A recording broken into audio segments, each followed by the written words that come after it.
Baik teman-teman, pasti sudah menyaksikan video awal yang saya tayangkan sebelum inti dari video pembelajaran saya kali ini. Nah, jadi saya sajikan video tersebut agar pembelajaran kita tidak terasa membosankan dan lebih menyenangkan lagi. Seperti yang kita ketahui bahwa dinamika penyelenggara Indonesia itu banyak, dimulai dari masa revolusi kemerdekaan, kemudian memasuki masa Orde Lama, masuki masa Orde Baru, dan juga memasuki masa reformasi. Begitu banyak dinamika yang terjadi di negara kita. Nah, teman-teman, pada video kali ini saya akan mengungkapkan alasan saya mengapa saya memilih masa tertentu, dan juga bagaimana hal-hal yang menonjol atau hal-hal yang menjadi suatu tanda dalam setiap masa yang menjadi salah satu dinamika penyelenggaraan Negara Kesatuan Republik Indonesia.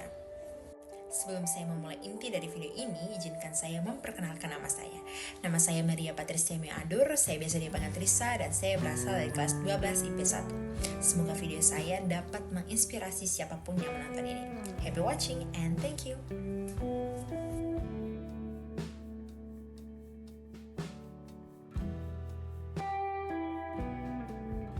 Nah, Kak Trisa, bagaimana dengan masa revolusi kemerdekaan atau masa Orde Lama yang dipimpin oleh Bapak Soekarno-Hatta?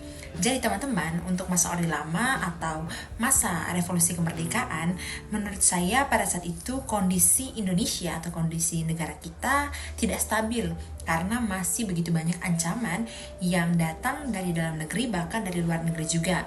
Dari dalam negeri terdapat begitu berbagai macam gerakan separatis, gerakan pemberontakan dalam negeri sendiri, konflik kepentingan, kemudian ideologi dan agama. Begitupun dari luar negeri, Belanda masih ingin mencoba untuk melakukan intervensi, bahkan ingin menguasai kembali Indonesia. Jadi menurut saya pada masa pemerintahan Orde Lama atau dimulai dari masa revolusi kemerdekaan, pada saat itu Indonesia masih belum stabil. Mengapa? Alasannya saya tidak memilih untuk tinggal atau hidup di masa revolusi kemerdekaan. Nah, jika ditanya saya lebih memilih atau saya lebih prefer ke masa yang mana, saya memutuskan untuk memilih masa era reformasi. Mengapa? Karena yang pertama, alasan utamanya bahwa saya lahir di era reformasi. Saya lahir pada tahun 2006 dan era reformasi dimulai dari tahun 1998. Kemudian juga ada beberapa alasan atau ada beberapa perubahan yang menurut saya itu merupakan alasan saya memilih masa era reformasi. Nah, ini dia beberapa alasan saya, atau kita langsung saja ke inti dari video saya. Selamat menyaksikan. Alasan pertama saya memilih hidup atau lebih memilih era reformasi, yang pertama adalah kebebasan berpendapat. Mengapa? Pada era reformasi, kebebasan berpendapat atau kita masyarakat diberikan kebebasan sepuas-puasnya untuk memberikan pendapat, bisa saja untuk mengkritik pemerintah, bisa juga untuk memberikan saran pada pemerintah. Cukup berbeda dengan masa Orde Baru, cukup berbeda dengan masa Orde Baru, di mana kita kebebasan pers, kemudian kebebasan masyarakat untuk menyampaikan pendapat, bahkan untuk mengkritik pemerintah itu sangat-sangat dijaga, bahkan memiliki resiko yang cukup tinggi. Di masa era reformasi, masyarakat bebas untuk mengkritik pemerintah jika ada yang salah, dan juga kita sebagai masyarakat berhak untuk menyampaikan pendapat kita di berbagai macam media, bisa saja itu di platform online atau surat kabar. Baik, alasan kedua saya memilih masa atau era reformasi adalah berlakunya sistem multipartai atau lebih banyak partai yang mengikuti pemilu.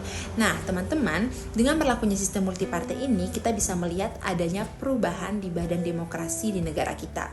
Berbeda dengan masa atau era sebelumnya, yaitu era Orde Baru, di mana pemilu yang diikuti hanya oleh beberapa partai saja, hanya oleh 3 partai saja ya teman-teman, dan kita juga bisa langsung tahu siapa pemenang dari setiap pemilu. Oleh karena itu, berlakunya sistem multipartai dapat meningkatkan atau dapat menumbuhkan dan memajukan demokrasi yang ada di Indonesia. Dan alasan yang ketiga adalah membuka jalan bagi pemerintah untuk menjadi lebih transparan dan akuntabel dalam hal pengelolaan pemerintahan dan dalam hal pengelola keuangan. Jadi teman-teman, seperti kita ketahui sekarang, meskipun belum maksimal, namun setidaknya pemerintahan di Indonesia itu lebih transparan dari beberapa masa-masa sebelumnya. Jadi saya juga turut berbangga dan turut merasa bahwa ini merupakan sebuah pencapaian cukup besar di dalam sistem pemerintahan Indonesia di era reformasi ini, bahwa pemerintahan itu menjadi lebih transparan. Pemerintahan bisa dilihat oleh rakyat. Berbeda dengan masa Orde Baru, bahwa pemerintahan pada saat itu cukup sulit untuk dikritik oleh masyarakat dan juga begitu banyak penyimpangan yang terjadi seperti KKN, korupsi, kolusi, dan juga nepotisme. Kemudian pengelolaan keuangan. Nah, seperti yang kita ketahui dalam era reformasi, khususnya di dalam pemerintahan Bapak Presiden Joko Widodo, pengelola keuangan negara Indonesia menjadi lebih baik, khususnya pada masa COVID-19, di mana beberapa negara itu mengalami keterpurukan di dalam keuangan, namun Indonesia masih stabil GDP-nya pada masa pandemi COVID-19.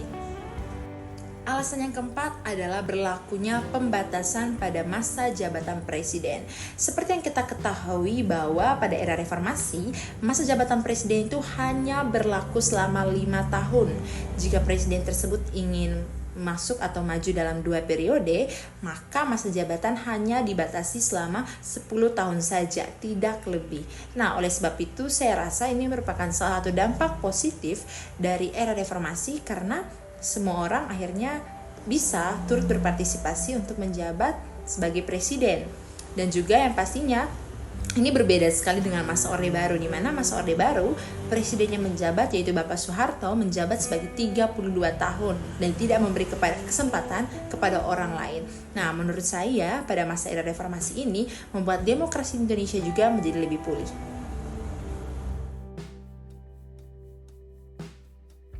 Apakah semua yang terjadi di era reformasi itu baik? Tidak, teman-teman. Masih ada beberapa hal yang belum maksimal. Jadi, setiap masa, setiap era terdapat sisi positif dan sisi negatifnya. Meskipun tadi masa Orde Baru yang saya sebutkan itu beberapa sisi negatifnya, tetapi dalam masa Orde Baru juga terdapat berbagai macam atau banyak sekali dampak-dampak positifnya. Indonesia juga mengalami pembangunan yang sangat pesat pada masa Orde Baru. Begitupun sebaliknya pada masa era reformasi.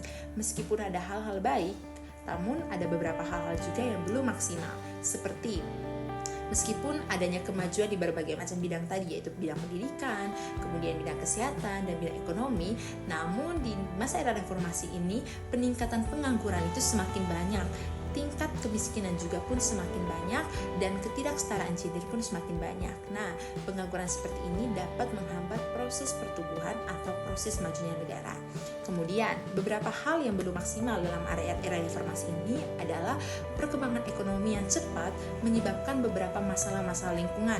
Contohnya polusi, kemudian deforestasi. Nah, polusi seperti kita lihat bahwa ibu kota negara kita, Jakarta, merupakan salah satu kota atau salah satu provinsi yang memiliki tingkat polusinya sangat-sangatlah tinggi. Jadi semua era, semua masa ada dampak positif dan juga ada dampak negatifnya.